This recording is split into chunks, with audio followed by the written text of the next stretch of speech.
Whether your repair is simple or complex, you'll be more successful if you break the procedure down into steps, making it more manageable.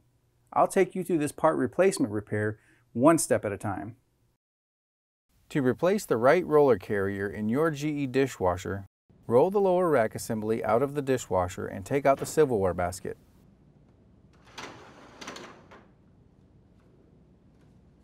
Remove the lower rack assembly. Set the rack on a flat surface. Pop the rear and middle front of the roller cover off the roller carrier tabs and remove the cover.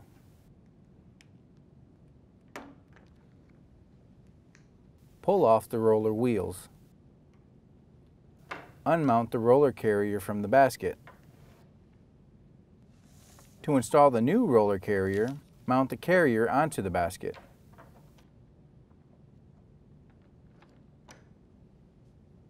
Place the wheels onto the roller carrier. Insert the tabs into the carrier and snap into place.